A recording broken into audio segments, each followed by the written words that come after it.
आज हमारे साथ महिला बाल विकास निगम की चेयरमैन व दंगल गर्ल और भारतीय जनता पार्टी युवा मोर्चा की राष्ट्रीय कार्यकारिणी सदस्य बबीता फोगाट हमारे साथ हैं। राजनीतिक हालातों के लिए बारे में उनसे ही हम चर्चा करेंगे। सबसे पहले बबीता जी, आपको स्वागत है। बहुत बहुत धन्यवाद जी।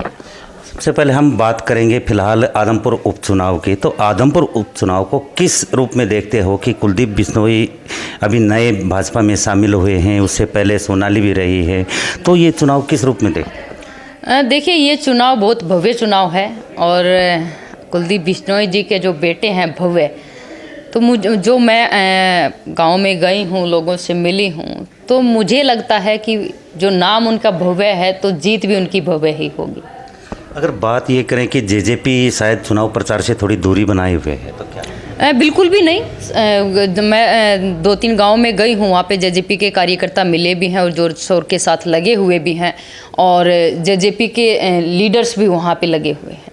तो कांग्रेस के जयप्रकाश हैं, आम आदमी पार्टी के भी हैं, तो कहीं ना कहीं लगता है कि वो आप भाजपा के साथ कहीं टक्कर में हैं। मुझे तो कहीं आसपास भी नहीं दिखाई दे रहा। टक्कर तो बहुत दूर की बात होती है, लेकिन आसपास भी नहीं है। पूरा मतलब लोग सब भव्य को आशीर्वाद दे रहे हैं और उनको लोग ये भी कर रहे हैं कि हमें तो अपना विकास करवाना है और ये संभव अभी 10-15 साल में जब हमारे विधायक भी बनाया हमने, लेकिन वो विकास नहीं हो पाया जो विकास होना चाहिए था। आज हम सरकार में साझीदार बन जाएंगे तो हमारे क्षेत्र का, आदमपुर की जनता का जो विकास रुका हुआ था वो और गति के साथ होगा। इसलिए हम भव्य को बहुत भारी बहुमत से जिता के भेजेंगे। यंग लीडर है और पढ़ा लिखा लड़का है तो अच्छा काम करेगा। क्योंकि भव्य की अभी सोशल मीडिया पर भी चल रही थी, कुछ बाहर के कुछ लड़कियों के साथ फोटो भी देखे गए थे। कुलदीप का भी ये आ रहा है कि ये हल्के में नहीं रहते, तो कहीं ना कहीं ये देखिए, कुलदीप जी का और रेणु जी का जो मैं लोगों से मिली हूँ तो सब लोगों ने मुझे जो बताया, मुझे यही बताया है कि या तो कुलदीप जी रहते हैं, कुलदीप जी नहीं रहते तो रेणुका जी रहते हैं, लेकिन कोई ना कोई एक क्षेत्र में ज़रूर रहता है। और ये बहुत से गांव में गई तो वहाँ पे उन्होंने ये भी कहा है कि यहाँ पे हमारे देखिए आप कितना अच्छा विकास करवाया है, लेकिन कुछ चीज़ें हैं जो सरकार में साझीदार होने के बाद ही वो चीज़ें पूरी हो पाएंगी।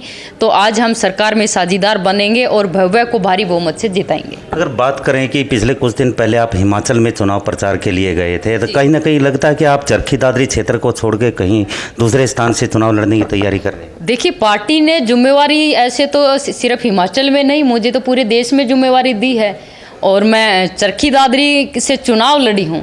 तो आज आप देख रहे हैं कि चरखी दादरी में ही बैठी हूँ। आज दीपावली के शुभ अवसर के ऊपर सब कार्यकर्ताओं से मैं मिली हूँ और दीपावली की शुभकामनाएं दी। सब कार्यकर्ताओं से दीपावली मिलन का एक कार्यक्रम भी रखा और उनको बधाई दी। उनके सब परिवारों में जाके भी मैंने बधाई दी है और क्षेत्र की जनता का तो मैं हमेशा काम करती भी रही हूँ और क्षेत्र में मैंने छोड़ा कब है? कोई एक आदमी तो ये कहे कि मैंने क्षेत्र छोड़ा है। बात ये करे कि जिम्मेवारी जहां भी देगी, ऐसे तो आदमपुर में भी अब ड्यूटी लगाई हुई, तो पार्टी ने जिम्मेवारी दी आदमपुर चुनाव में, तो वो भी हमारी ड्यूटी है। वहाँ एक कार्यकर्ता के नाते हम वहाँ पे जाके काम करें। पार्टी जहाँ भी हमें काम करने का मौका देगी तो हम वहाँ पे जाके काम करेंगे, लेकिन दादरी की जनता मेरे लिए सर्वोपरि है। बात अगर ये करेंगे आने वाला विधानसभा चुनाव, वो कहीं ना कहीं आप विधानसभा की बजाय क्या लोकसभा का चुनाव लड़ने की तैयारी करें? देखिए, वो तो पार्टी का डिसीजन होगा। हम यहाँ पे मेहनत करेंगे और पार्टी को मजबूत करेंगे, ये हमारा काम है। और जो फैसला पार्टी शीर्ष नेतृत्व ने लेना है उनका सम्मान रखते हुए हम पार्टी के फैसले का सम्मान करेंगे। पार्टी जो भी फैसला लेगी पार्टी के ऊपर है। बात ये करें कि अभी राम रहीम को पैरोल मिली है। विपक्ष ये कहता है कि आदमपुर चुनाव से जोड़ के चलता है, ये बोल रहा है कि चुनाव को देखते हुए राम रहीम को यहाँ पर पैरोल दी गई। तो आपके मायने में क्या कहें? ये तो देखिए इत्फाकन ही है और वो तो कोर्ट ने के जो भी आदेश हैं और जो कानून की प्रक्रिया के तहत जो भी कार्रवाई पूरी होती है वो तो चाहे पैरोल पे आए या किसी भी तरह से आए, कानून की प्रक्रिया में कानून जो भी फैसला अपना सुनाता है वो कानून के तहत होता है। चुनाव से इसका कोई रिलेशन नहीं है।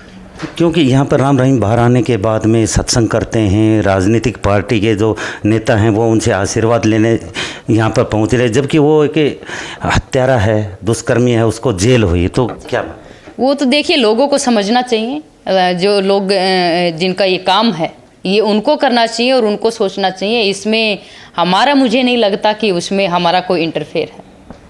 धन्यवाद। देखिए हमारे साथ बबीता फोगाट थी, जिनका स्पष्ट रूप से ये कहना है कि आदमपुर उपचुनाव जो होगा भव्य उपचुनाव होगा और वो दादरी क्षेत्र की जनता के लिए ही यहाँ पर सर्वप्रिय रहेंगे। और साथ ही साथ उनका ये भी कहना है कि पार्टी जहाँ भी जो भी जिम्मेदारी देगी वो बखूबी निभाएंगे। चरखी दादरी से मेरे सहयोगी पुनीत सोरान के साथ प्रदीप साहू, हरियाणा तक।